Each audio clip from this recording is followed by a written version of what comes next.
Bonjour, chers amis de notre grande famille, celle de Ndamli, le site de la victoire. Content de vous retrouver, vous l'imaginez. Nous parlerons football. Le rêve s'est volatilisé, le Sénégal ne sera pas de la seconde moitié.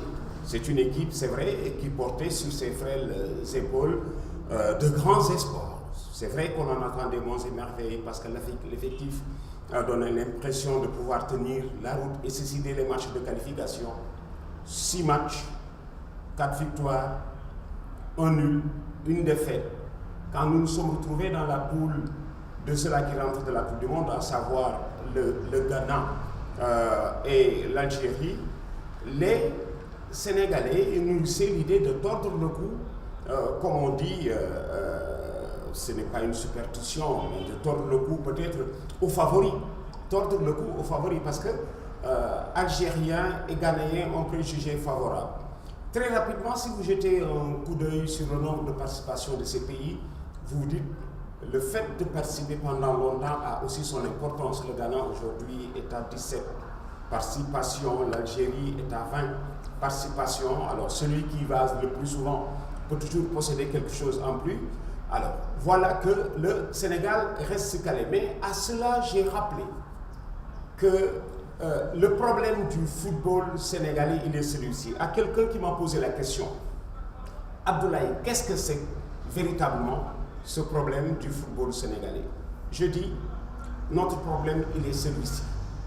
Notre football n'a pas d'identité. Il n'a pas d'identité. Qu'est-ce à dire? Quand vous devez jouer le Sénégal, vous ne savez pas à quel style de football se confronter. Le Sénégalais s'adapte à l'adversaire du jour.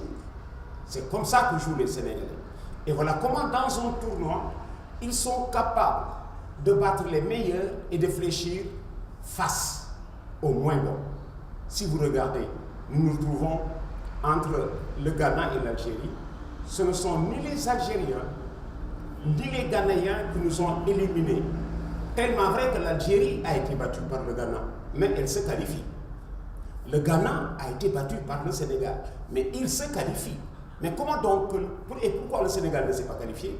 C'est parce qu'il n'a pas battu l'Afrique du Sud, supposé petit poussé, que nos adversaires ont battu. Voilà où se trouve la différence.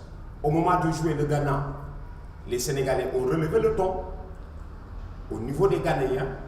Au moment de jouer l'Afrique du Sud, les Sénégalais ont baissé le ton au niveau des Sud-Africains. Et là, nous nous retrouvons accrochés par celui que nos adversaires avaient fini de battre. Et voilà comment Algériens et Ghanéens sont passés au premier tour.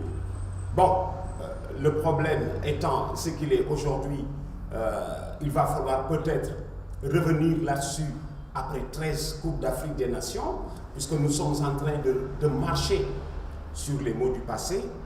À quelqu'un, je rappelais que nous sommes à 13 Coupes d'Afrique des Nations. Et aujourd'hui, le Sénégal tient son 12e entraîneur en 13 Coupes d'Afrique des Nations. On reparle de l'entraîneur au Sénégal. On reparle de l'expertise locale.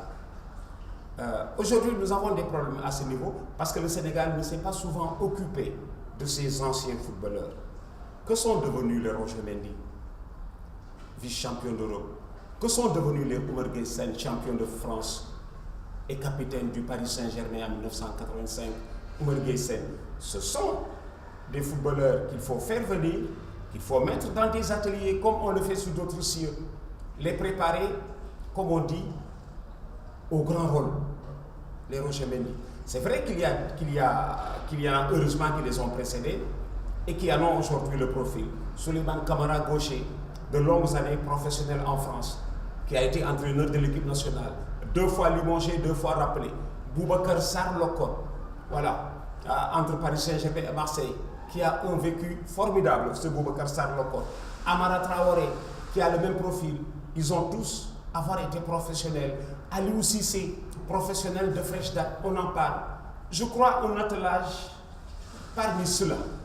Vous avez à leur côté les jeunes que sont aujourd'hui Roger Mendy et Oumar Gueye Sène. Il faut les intéresser. Il y a des moments où l'ancien footballeur ne vient pas se proposer. C'est à vous d'aller le chercher. Il le mérite pour ce qu'il a donné au football de son pays. Surtout quand vous savez que celui-là, aujourd'hui, a les coups de franche. J'appelle coups de franche, il est au chômage. Il faut aller les chercher. Ils sont des footballeurs à vie. En ce moment, ils n'occupent aucun poste de responsabilité. Sinon, de temps en temps, des piges dans des clubs. Il faut aller les chercher pour leur insertion. Le football sénégalais va en bénéficier. Alors, moi, j'ai vu un groupe de 6 hommes dans lequel il y a des possibilités. Souleymane Kamara Gaucher, Boubacar Sarr Lokot, Amara Traoré, Aliou Cissé, à côté Roger Mendy et Oumar Guessène devraient pouvoir les accompagner pour le meilleur devenir de notre football. La fédération aussi, on en parle. On parle du probable départ des fédéraux. On en parle. Mais il est bon d'être un tout petit peu mesuré à ce niveau. Parce que j'ai souvent dit, attention à ne pas insister sur leur départ jusqu'à se retrouver sous la gâchette de la FIFA ou de la Confédération africaine de football. Une fédération est élue par des footballeurs. Est-ce que vous savez qu'un président de fédération est plus solide au poste qu'un ministre des Sports? Un ministre des Sports, il n'est pas élu, il est nommé. Il peut partir par celui ou ceux-là qui l'ont nommé. Un président de fédération, il est élu. Alors, si l'État cherche à le faire partir, si ceux-là qui l'ont élu ne sont pas d'accord, ça pose problème. Et je crois très sincèrement qu'il nous faut, comme on dit, aller lentement dans cette affaire quand on parle du départ de la fédération. Si ajoute, j'ai souvent envie de dire, la fédération c'est aussi une équipe, comme une équipe de football. Et le match de la fédération ou des fédérations, mais c'est avant la compétition. On peut se retourner contre une fédération en face de manque. Vous dites que la fédération aurait dû faire ceci, elle n'y est pas arrivée. Voilà ce dont les joueurs ont manqué.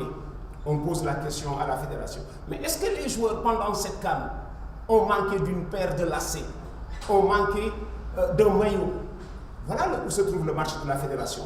Parce que la fédération, son match commence avant celui des joueurs. Et c'est à lui de baliser le match des joueurs en donnant les accessoires dont les footballeurs ont besoin pour aller à l'essentiel. Dire que la fédération doit partir, on en est libre, mais il est bon de dire pourquoi elle doit partir. Il est bon de dire pourquoi ceux-là qui dirigent les footballeurs doivent partir. Il faut éviter de confondre le dirigeant dans les résultats du terrain. Le président de la fédération ne descendra pas tirer un corner.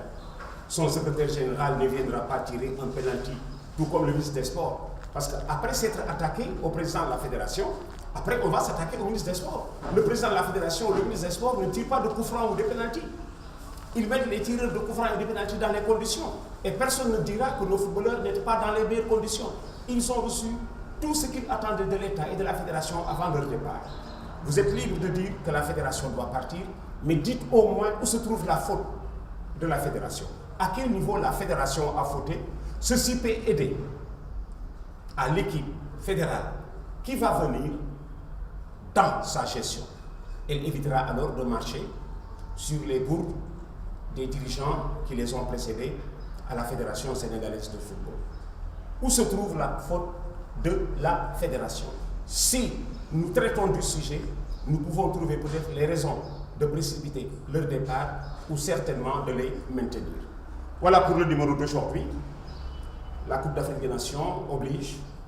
Le seul sujet qui se passe de commentaire, c'est celui-là, le football. Au Sénégal, les entraîneurs et la Fédération sénégalaise de football, en attendant de vous retrouver après le 8 février, parce qu'au soir du 8 février, ce sera la finale. Merci d'avoir choisi ce site Ndamli. Bonne continuation. À la prochaine. Ndamli bien nommé, c'est le site de la victoire. Nous y arriverons. Moi, je garde encore mon maillot du Sénégal. Je l'aime quand les Sénégalais s'en détournent. C'est à ce moment que je l'aime davantage. Voilà pourquoi je suis venu à ce niveau avec ce maillot du Sénégal, qui est le maillot Tchossan de cette génération 2000, quand nous allions en quart de finale au Nigeria, jusqu'à la Coupe du Monde 2002. C'est pour vous inciter, comme on dit, à rester fidèles à vos couleurs. Parce que le football sénégalais ne sera pas fait par un étranger, mais par des Sénégalais. Et voilà comment il nous faut être fidèles et croyants jusqu'au moment, c'est vrai, où nous devons laisser la place à d'autres jeunes. Et à cela, nous leur inculquerons les mêmes vertus de fidélité, de jom, de mouille et de kersa. Merci d'avoir choisi Ndamli. À la prochaine pour un tout autre